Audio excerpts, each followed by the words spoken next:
Welcome to Rooted in Nature, a podcast series by Bagicha Wilderness where we explore the art of conscious travel and authentic storytelling. In today's episode, we're excited to sit down with Mr. Yogesh Chavan, a renowned naturalist with extensive experience traveling to Odisha.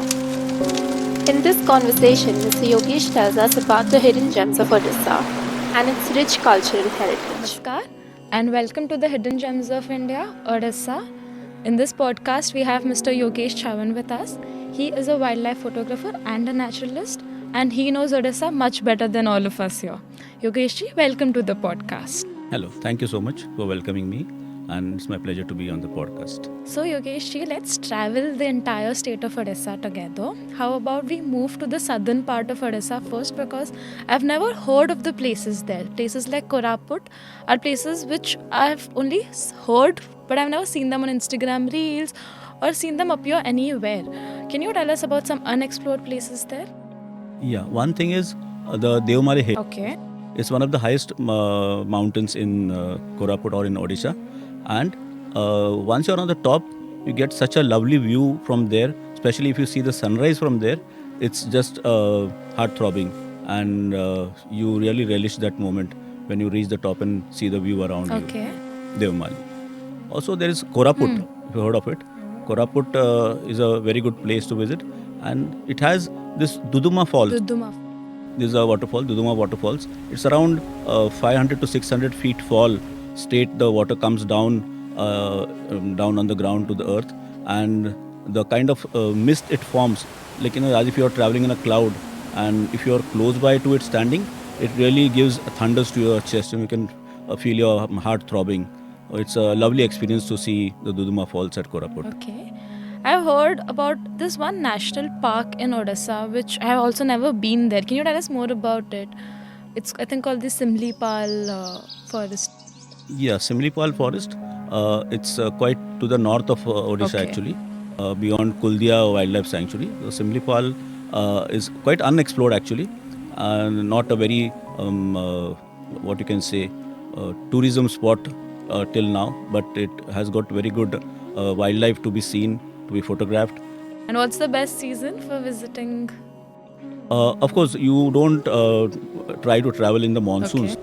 because Odisha has a lot of rainfall, and during that season it's very tricky and messy in the forest. Besides the rainfall, any time is a good time to visit Simlipal, Okay. and it's just actually adjacent to the Kuldiha National Park. Kuldiha National. Kuldiha National Park is also where I visited multiple times, and it is very good for mammals like spotted deers and elephants. In fact, there is a particular spot where there's a salt lick, and elephants, they come there to lick the salt. The deers come there to lick the salt. So you don't have to go hunting around the forest, looking out for these mammals. If you sit in one place and know, in fact, the guides out there, they advise that so and so time, 6 baje elephant aa jayega, 4 baje deer aa jayega, that kind of a thing. So it's very easy spotting mammals in Kuldiha. But at the same time, there are a huge variety of birds like the Malabar trogon, the pygmy woodpecker, and the forest wagtail. So all these very special birds, very beautiful birds that can be seen in Kuldiha National Park. It's a small national park compared to the square kilometers area, but it is worth visiting definitely. That's so interesting. We've explored the south, we've explored some national park. Let's move to the central part of Odisha. Can you tell us what's there in the central part? Central Park, the part has Chandragiri. Chandragiri. Yeah, Chandragiri, this is a place where it's actually called a mini Tibet. Oh, So a lot of Tibetans as refugees have come down there over the period of years, and they've settled there. You can see monasteries, and a very famous monastery by the name of Mahavir Monastery, Veer Sambhava Mahavir Monastery is seen there. And obviously a lot of maroon robed monks moving around those monasteries. You can see it's a very beautiful scene to see, and keep it in the minds and be happy about it. never known of. Chandragiri. So there's this place called Dumbriput, I remember, which has a mythological reference. Can you tell us more? Yes. Dumbriput is a small village covered with a lot of vegetation and wilderness, and it has got a very good Hanuman temple. In fact, the Hanuman statue is around 50 to 60 feet high, and you find yourself so minuscule in front of it, and it is really worth going and visiting. And that has some Pandava and Kaurava reference, I recall. Yeah. This is the Mahendragiri. Now, Giri means Parvat or mountain. So the name of this mountain is Mahendragiri, where they say the tale goes as the Pandavas once walked on this Mahendragiri, this mountain, and once you reach the top of this mountain, it's so silent and serene. You can actually, feel that the words said by those Pandavas are echoing around you, and you can immerse yourself in that serenity. Okay. This sounds quite fascinating. You've told us about the southern part, the central part. Is there any other place that you would want people to explore in Odisha? Yes, this at Brahmapur, there's this place called Taptapani. Tapani. Okay. Now, the name might sound a bit new, but the very meaning of it is Tapta is hot and Pani is water. So there are hot water springs there. So people really throng there because they've got some healing properties also, with all the minerals that come along with those hot water springs. So people go there for a dip, and it's again a very heavenly experience to go and immerse yourself in those hot springs. Sounds like one. Have you ever immersed yourself in that? Yeah, I just got a chance once, but I want to go there multiple times and to enjoy it more in a better way. I've heard this one place called Nilagiri. Can you tell us more about it? Yeah. Nilagiri is more towards the northern part of Odisha, in the Balasore district. So Nilagiri, again, as I told you about Taptapani, Nila is blue and Giri is mountain. So these mountain ranges, and a particular time of the day when the light falls on it indirectly, you actually get a bluish hue on these mountains. So that's why, again, it's very mesmerizing if you see these mountains, which are called as Nilagiri. And Nilagiri mountains would be in the northern side of Odisha. Yeah, northern side of Odisha. So they have very good rocky structures all around, really photogenic rocky structures. So if you visit that, you don't feel like coming back. You want to stay there. And this is on the outskirts of the Kuldiha National Park. So you've told us about the north, about the south, about the central. I think there's a lot of places in Odisha which we have to visit to actually have. Odisha is also known for its art, actually. Okay. So we've travelled from the north of Odisha to the south of Odisha, exploring all the places. But ऐसा क्या है जो Odisha को इतना unique बनाता है? The one thing that makes Odisha unique is the art and craft of Odisha. You must have heard of Raghurajpur. Raghurajpur is famous for its Pattachitra. Pattachitra they have art, drawings, paintings made on palm leaves. So now, in fact, the whole of this village, each and every household and each and every family member is an artist, and they're so naturally made. The art, the paintings or thing, they actually grind colorful stones into powder and mix with some liquid material to paint those paintings. So it's like a everlasting thing. There's no expiry date to it, and all this is done on palm leaves. Okay. So each and every house you will see it. If you enter it, it has got pictures of goddesses, gods, demons, dancing ladies, and all that. So it's like visiting a temple also and visiting a art house also, at the same time. So Pattachitra art is really fantastic, which is at Raghurajpur. Then there's another place where they do Khandua Silk. They manufacture these saris and clothes and these materials out of silk, and all this is done handmade. There is no electricity, no machinery used. Machinery is there, but operated by hand.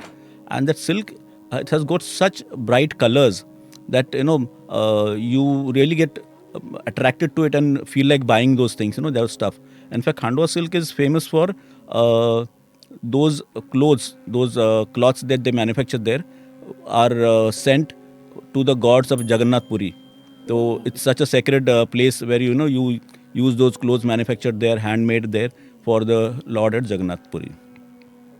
Now the other place is also where you can see the Dhokra art, I have heard. Yeah. Dhokra art. This is Chintamanipur. The name of this village is Chintamanipur. Okay. And this Dhokra art is there. It is nearly 4,000 years old.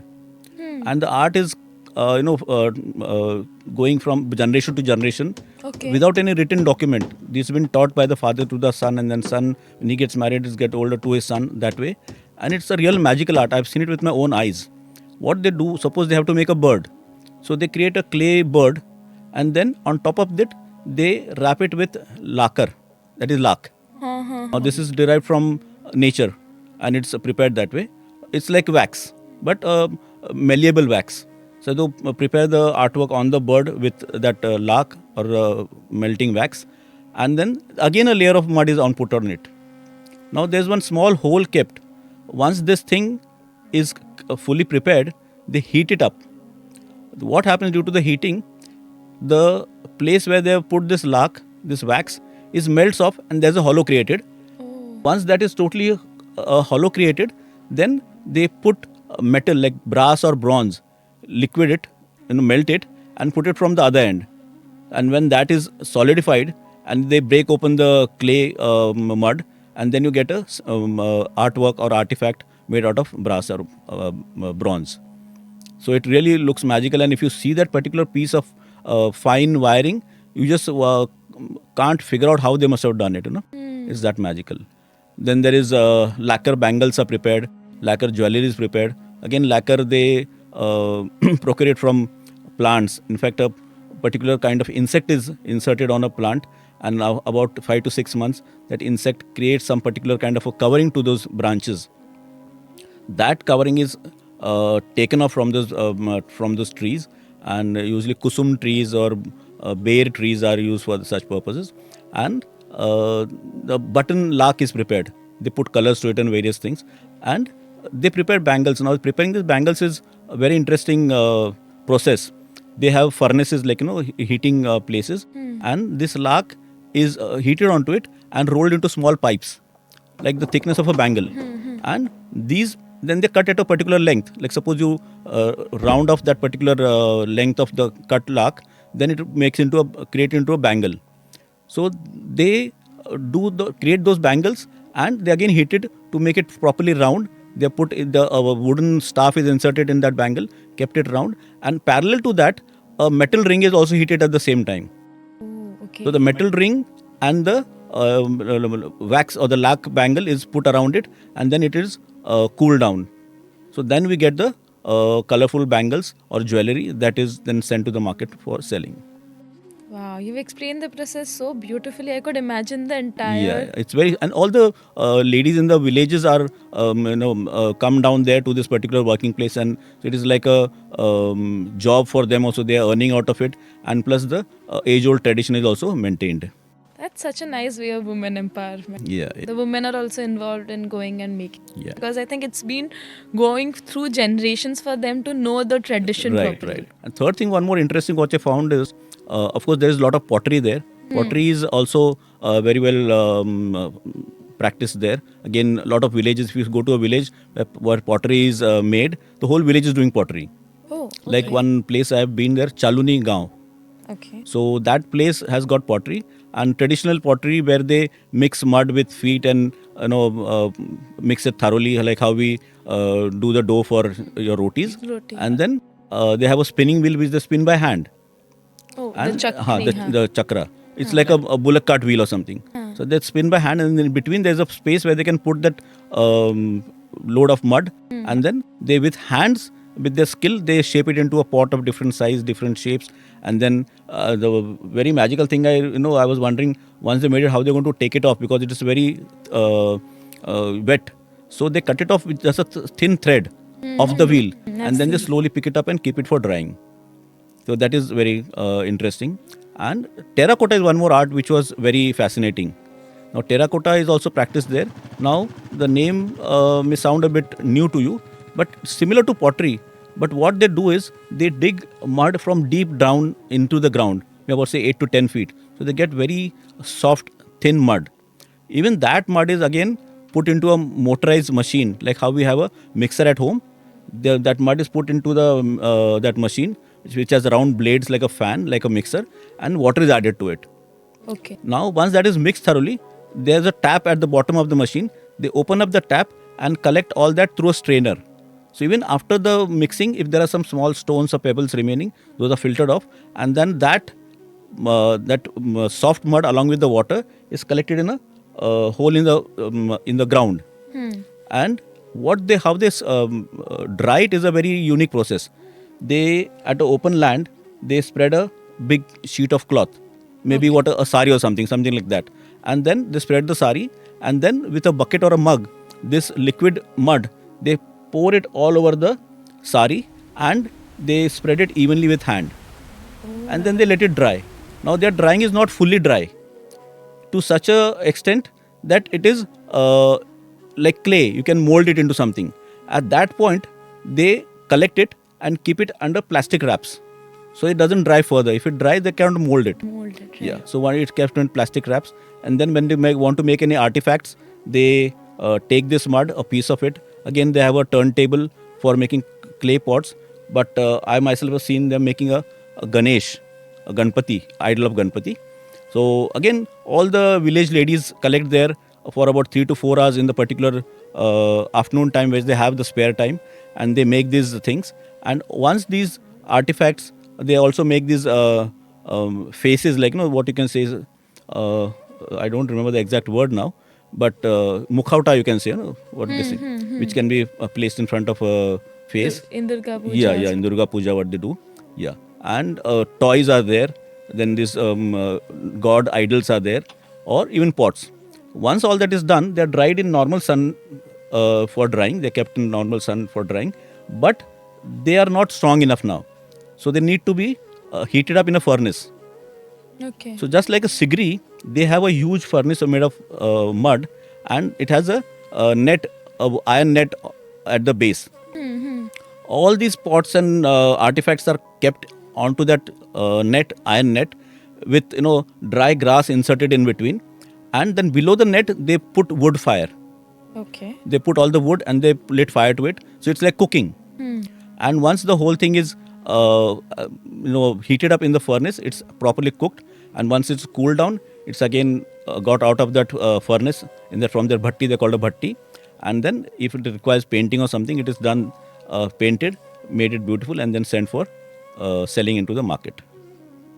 What a wholesome art form to witness. Yeah, it's so exclusive, and so and it is kept all over the generations. They have not let it die. You spoke so beautifully about these art forms and culture. I want to experience this. And I want to experience this with the locals, because as you said, itne generations se ye passed down ho raha hai. So I would also want to be a part of the group together and make it. Is there a way, or is there any place in Odisha which offers this? Yes, actually all these places are at different locations. Okay. Like I said, Chintamanipur for Dhokra art and all that. And those people, those villagers who do that are really very happy and glad to show you their art. Okay. And they very willingly show, and they're happy to tell about their art and how they do it. But there's a place coming up shortly at Nilagiri, where all these artifacts and the artisans will be brought together in one place, and you'll be able to experience it like under the one roof. Yogesh ji, आपने मुझे इतना कुछ बताया, खाने के बारे में, culture के बारे में, वाइल्ड लाइफ के बारे में. मुझे सब एक्सपीरियंस करना है, बट सब एक जगह में. Is there, like, how can I experience all of it together? Yeah, don't worry. Your dreams will be fulfilled. And a place in Odisha is coming up, which is Bagicha Wilderness. Oh, okay. And they're going to have all these things at your disposal, with a very good place to stay, with probably with swimming pool and jacuzzi and all that. So the luxury is also there, and plus you'll be able to enjoy the serenity of the forest around, and plus all those art and crafts experience, as I told you, will be there. So I'll just wait for Bagicha Wilderness to open then for my dreams to come true. Stay tuned to know more about the property, and do let us know when do you want to visit. The pre-bookings are open now. Thank you.